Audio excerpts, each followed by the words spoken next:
प्यारे बच्चों, हम लोग इकोनॉमिक्स में क्लास 12 का चैप्टर 1 और लेक्चर आज 9वां होगा पढ़ेंगे। इससे पहले हम 8 लेक्चर पढ़ चुके हैं और ये पाठ का आज लास्ट है, अर्थात पहला पाठ समाप्त होने जा रहा है। इसमें छोटे छोटे 2-4 प्रश्न बन रहे थे, उन्हें हम सोचे कि आज बता दूं। इससे पहले उत्पादन संभावना वक्र भी पढ़ाया था, उन्हें अच्छी तरह से पढ़े होंगे। अब इसमें है सकारात्मक आर्थिक विश्लेषण। कभी कभी देखिए पूछता है सकारात्मक आर्थिक विश्लेषण क्या है, आदर्शात्मक आर्थिक विश्लेषण क्या है।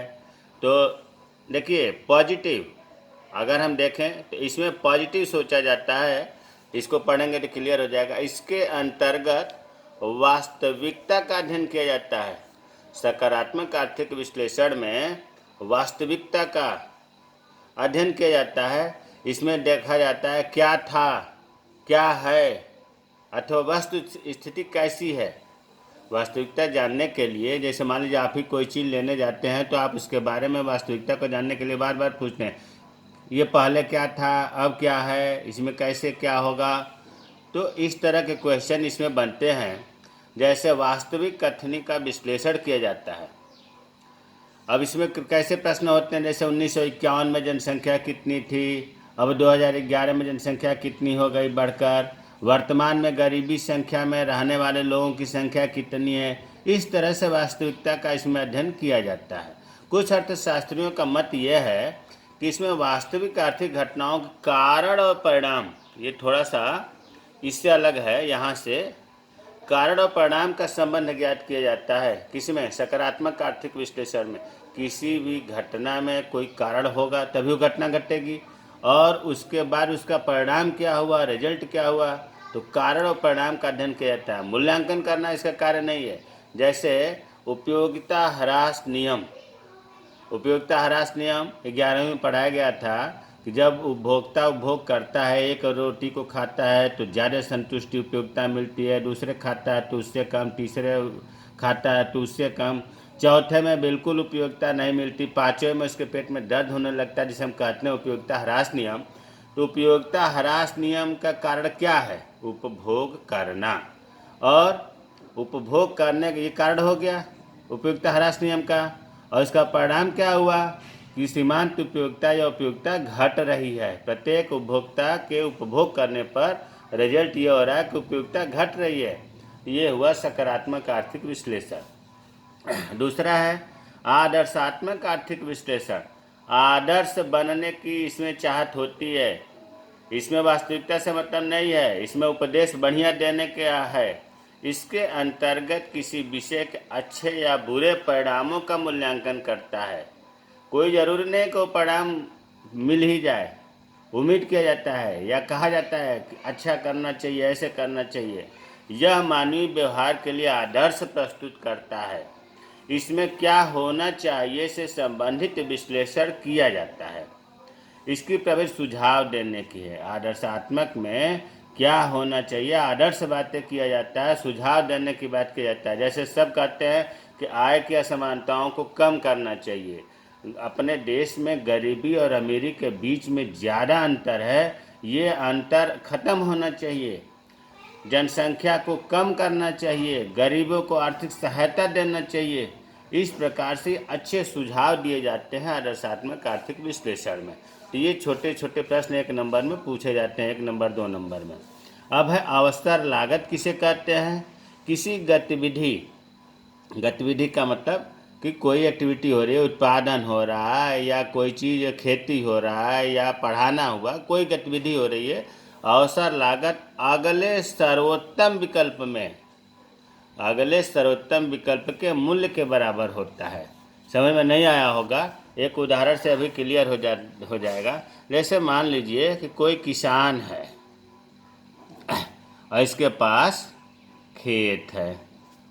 कितना खेत है? चलिए हमने मान लिया 1 एकड़ खेत है, और किसान के पास जो है मान लिया कि 10,000 रुपये है। अब इसमें वो फसल बोना चाह रहा है। अगर इसमें वो गन्ना बोता है तो गन्ने से मान लिया गया कि उसे 15,000 रुपये आय होगी। माना गया है, गारंटी नहीं है, माना गया है। और उसने सर्वे करके अध्ययन किया कि अगर इस 1 एकड़ में हम गन्ना बोएंगे तो हमें 15,000 रुपये मिलेंगे। दूसरा, अगर उसने सोचा कि गेहूँ बोएंगे तो गेहूँ बोएंगे तो 12,000 रुपये आमदनी होगी, आय होगी। और तीसरा हुआ, अगर उसने मान लिया कि चना बोएंगे तो चना से 10,000 रुपये आय होगी। बच्चों ध्यान से देखना, नहीं तो अवसर लागत फिर समझ में नहीं आएगा। पूछता है छोटे प्रश्नों में, किसान के पास 3 विकल्प है, गन्ना का, गेहूं का और चना का। गन्ना बोएगा तो 15,000 रुपये उसे मिलेगा 1 एकड़ में, अगर गेहूं बोता है तो 12,000 रुपये मिलेगा, चना बोता है तो 10,000 रुपये मिलेगा। स्वाभाविक है, हम हो या किसान कोई भी हो, गन्ना ही बोएगा। क्यों? क्योंकि उससे आमदनी उसको ज़्यादा हो रही है, 15,000 रुपये हो रहा है।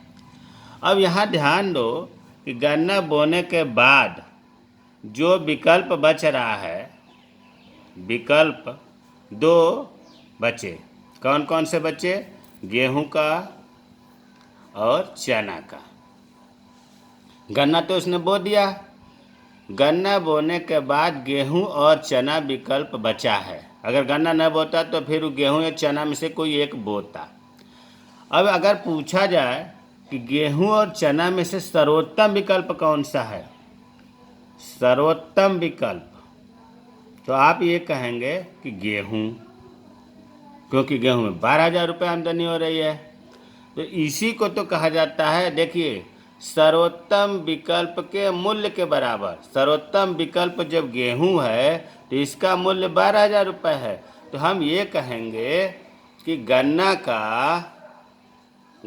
का अवसर लागत, देखो, गन्ना का अवसर लागत का मतलब सर्वोत्तम विकल्प की लागत 12,000 रुपये है। 12,000 रुपये है। गन्ना का अवसर लागत कितना है? तो 12,000 है। क्यों? क्योंकि गेहूं का कीमत 12,000 रुपये था और गन्ना का बाद सर्वोत्तम विकल्प गेहूं था। तो हम कहेंगे कि गन्ना का, ध्यान दो, गन्ना का सर्वोत्तम विकल्प या सर्वोत्तम जो वैकल्पिक प्रयोग होगा गेहूं का, उसका दाम, ऐसा नहीं कहेंगे कि गन्ना का अवसर लागत गेहूं है, नहीं, गेहूं विकल्प के मूल्य परिभाषा में देखिए, किसी गतिविधि, इसीलिए अब यहाँ उत्पादन की बात हो रही है, किसी गतिविधि की अवसर लागत अगले सर्वोत्तम विकल्प के मूल्य के बराबर होती है। तो अब क्लियर हो गया होगा कि गन्ना का अवसर लागत 12,000 रुपये है। तो अब अवसर लागत समझ में आ गया होगा कि जो आगे बेस्ट विकल्प बच रहा है उसमें जो सर्वोत्तम विकल्प है उसके मूल्य के बराबर अवसर लागत होता है।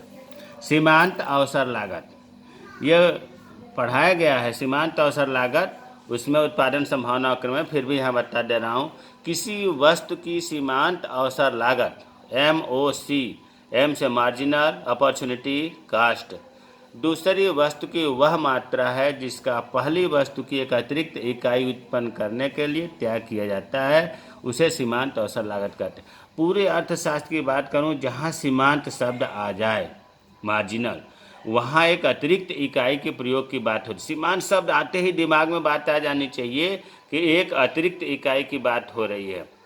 तो यहाँ ये हुआ, अभी आपने उसमें उत्पादन संभावना क्रम में पढ़ा कि जब 2 वस्तु है, X वस्तु Y वस्तु, तो X वस्तु की एक इकाई बढ़ाने के लिए हमें Y वस्तु की कुछ मात्रा को त्याग करना पड़ता था, जिसे हम कहते थे सीमांत अवसर लागत। वही चीज़ है, देखो, दूसरी वस्तु की वह मात्रा जिसका पहली वस्तु की एक अतिरिक्त इकाई उत्पन्न करने के लिए त्याग किया जाता है, जिसे सीमांत अवसर लागत कहते हैं। इसका सूत्र है डेल्टा, इसे हम बोलते हैं डेल्टा।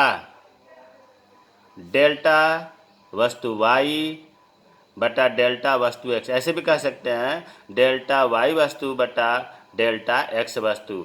इसका मतलब होता है, डेल्टा का मतलब होता है परिवर्तन। डेल्टा वस्तु Y बराबर Y वस्तु की त्यागी गई मात्रा, क्योंकि X वस्तु को बढ़ाने के लिए Y वस्तु को त्याग करना है, छोड़ना है, कम करना है, उसकी मात्रा, और डेल्टा X वस्तु की बढ़ाई गई मात्रा।